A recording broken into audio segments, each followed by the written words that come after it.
In 2003, the United States launched one of the most controversial military operations in modern history, the invasion of Iraq. The official justification was clear. The Iraqi government, led by Saddam Hussein, was accused of possessing weapons of mass destruction and posing a serious threat to global security. These claims were supported by intelligence reports at the time, but would later become one of the most debated and disputed aspects of the entire conflict.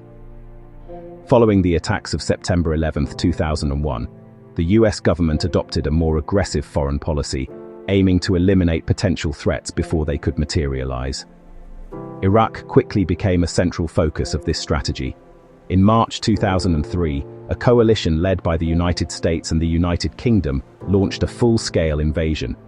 The initial phase of the war, known as shock and awe, involved massive airstrikes designed to quickly overwhelm Iraqi forces and bring down the government. Within weeks, Baghdad fell, and Saddam Hussein's regime collapsed. The speed of the victory gave the impression that the war had been successfully concluded. However, this was only the beginning of a much longer and more complex conflict. As the power structure in Iraq collapsed, a vacuum was created. Government institutions weakened, security forces disbanded, and various groups began competing for control. What followed was a period of intense instability marked by insurgency, sectarian violence, and widespread chaos. Sunni and Shia factions clashed in violent confrontations, while extremist groups began to emerge and gain influence. Among them was Al-Qaeda in Iraq, which later evolved into what would become ISIS. The war was no longer a conventional military campaign, but a prolonged struggle against decentralized and unpredictable forces. Meanwhile, the issue of weapons of mass destruction became increasingly controversial, as no stockpiles were ever found. This revelation damaged the credibility of the initial justification for the invasion and led to widespread criticism, both within the United States and internationally.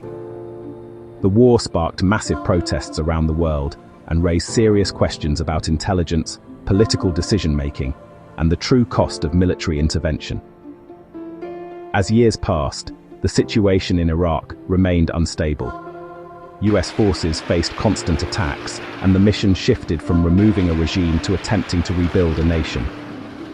Efforts were made to establish a new government, train Iraqi security forces, and restore basic services, but progress was slow and often disrupted by ongoing violence. In 2007, the United States implemented a strategy known as the Surge, sending additional troops to stabilize key regions. While this temporarily reduced violence, it did not resolve the underlying political and social divisions within the country. In 2011, after nearly a decade of conflict, US combat forces officially withdrew from Iraq. However, the consequences of the war continued to unfold. The instability created by the conflict allowed ISIS to rise rapidly in the following years, capturing large territories in Iraq and Syria and declaring a caliphate. This led to a new phase of international military intervention aimed at defeating the group. The Iraq War had far-reaching effects beyond its borders.